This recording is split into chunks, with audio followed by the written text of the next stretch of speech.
Katulad nito, speaking of ebidensya, mga kababayan, dito tayo kay Sara Duterte. Ay nako, mga kababayan, speaking of ebidensya, ano yan? Mga kababayan, sa totoo lang, no? Ako po'y natatawa habang nagbabasa ako kanina sa balita, habang nanonood ako sa balita.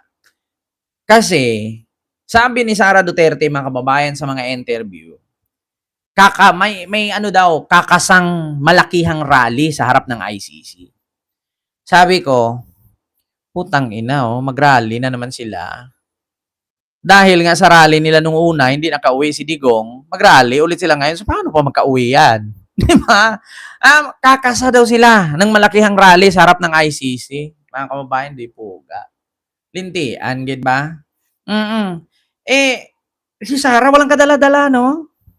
Mga kababayan, hindi ko maintindihan. Abogado pa talaga si Sara. Nagtatanong lang, Hindi ako naninira. Nagtatanong. Magkaiba yung nagtanong sa naninira, Ang naninira yung pangit siya. Pero yung abogado ba talaga siya? Yan ang tanong. Biruin niyo mga kababayan na, eto, gagawa sila ng malawakang rally sa harap ng ICC para ilabas daw ang kanilang galit.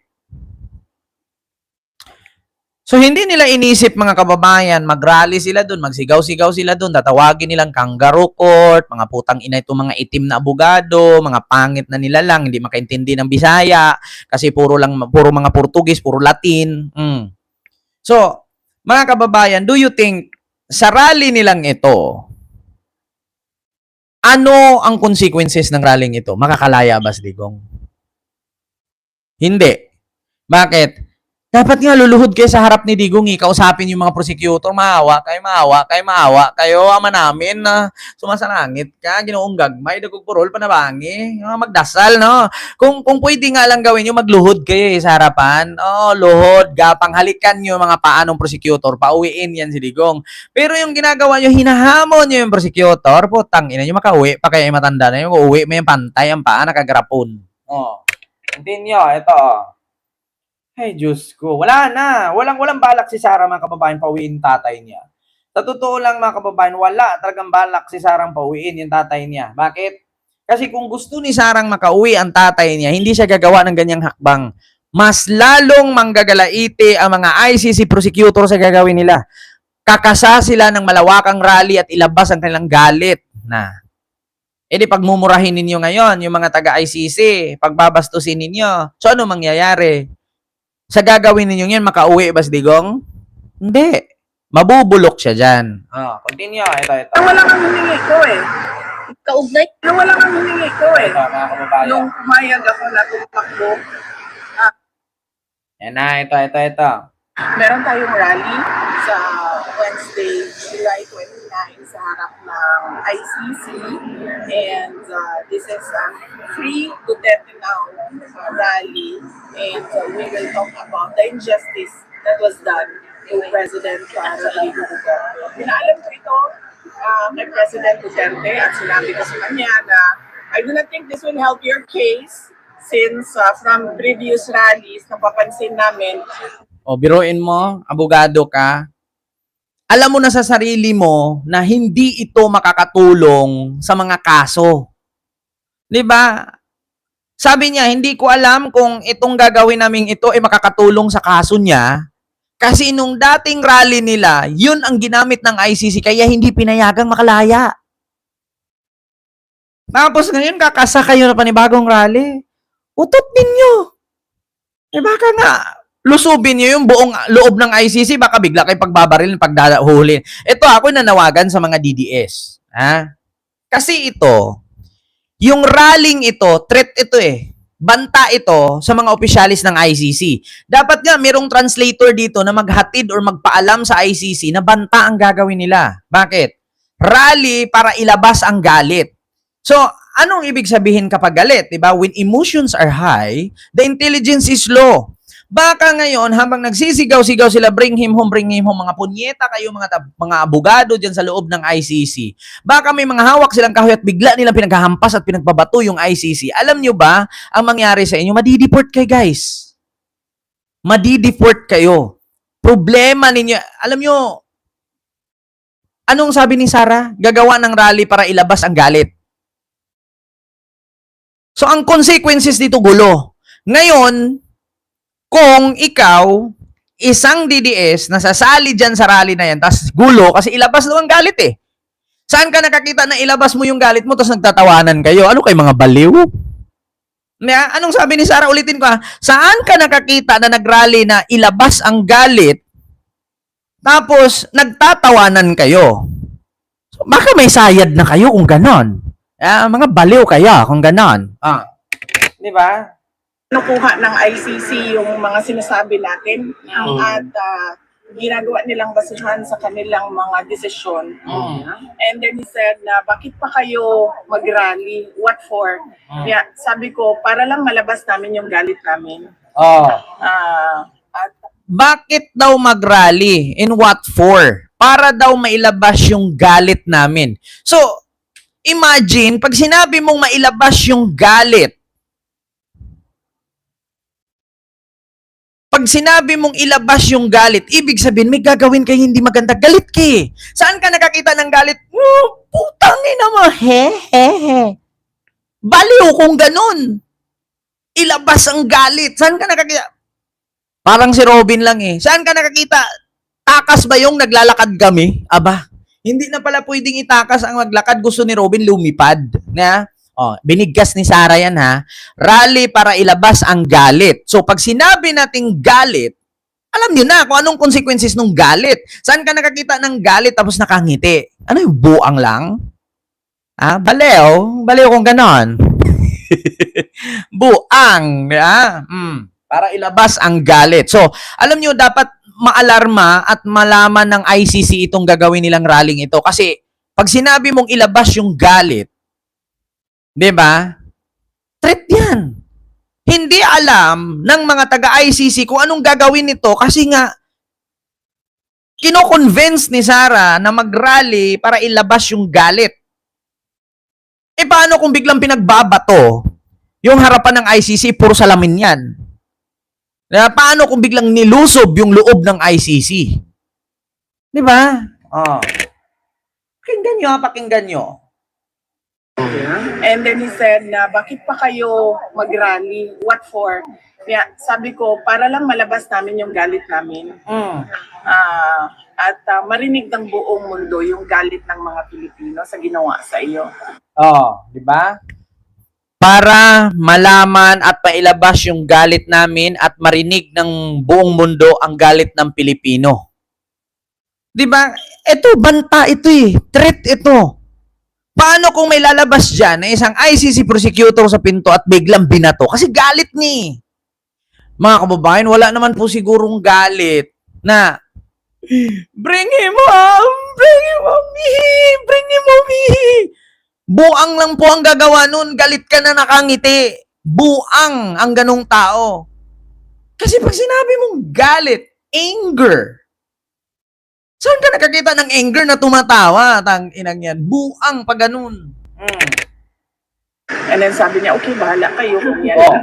Yan ang gusto niyo. May But basbas I pa. warned him that it will not help this case and he said, no, okay na. Kung ano yung gusto niyo. And you, ma'am, as our hope, the torchbearer for the light na makikita namin sa 2028, the future President of the Republic of the Philippines. Yes. What's your message to your supporters, ma'am, na talagang lalaban hanggang sa dulo para sa bayan? On that note, din, no, I am truly blessed kasi simula noong 2016 hanggang 2019, midterm elections ng presidency ni PRRD. Noong 2022, 2025, pinakita din yon ng mga tao yung kanilang suporta. Hanggang ngayon, nandyan pa rin yung pagtitiwala at suporta ng ating mga kababayan. In fact, hindi lang yung kanilang suporta, hindi lang siya na parang, oh, gusto ko siya, sinusuportahan ko siya. Marami sa ating mga kababayan yung nagdarasal talaga gabi-gabi para Marami daw sa ating mga kababayan ang sumuporta, sure ka, Sara? Bakit bumagsak ka ng 8%? Di ba? Marami ang nagdadasal. Kaninong Diyos? Pagkatapos sabihin ni Digong, stupid si God. Tapos maraming kababayan nagdadasal. Kanino? Oh.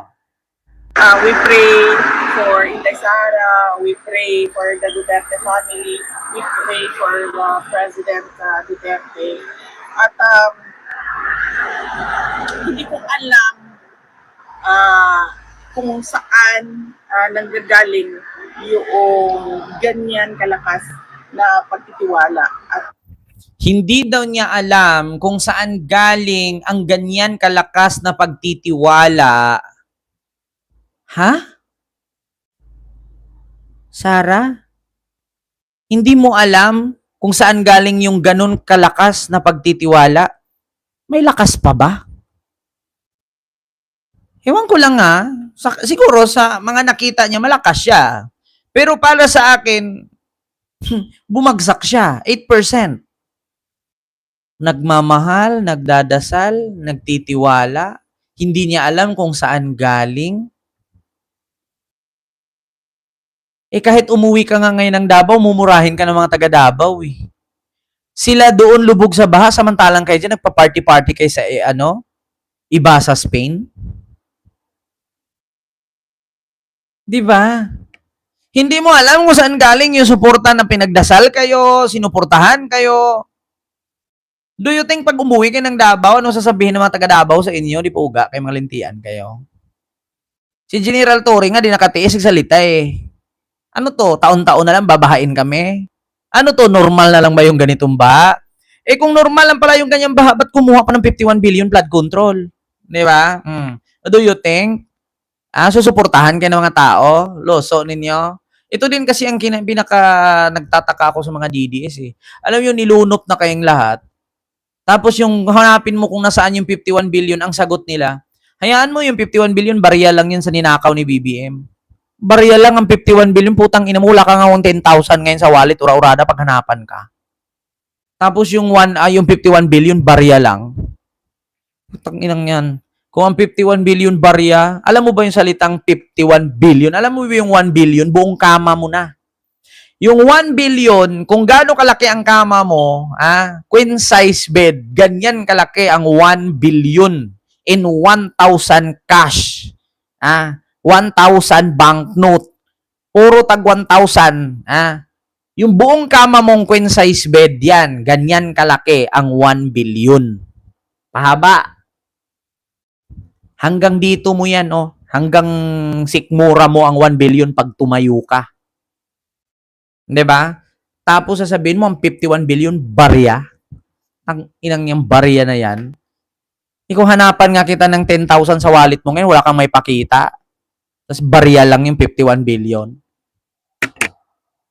niwala ng ating mga kababayan. Pero kami, tulad ko, ako, tuloy-tuloy lang talaga ako sa trabaho ko. Kung ano yung mandate ng Office of the Vice President. Tuloy-tuloy sa trabaho, Sarah. Anong klaseng trabaho yan? Yung pupunta sa opisina, log in, log out, tapos biyahe? Yan ba yung mandate ng Vice President Office? Yan ba yung mandate niya? Log in, log out, travel?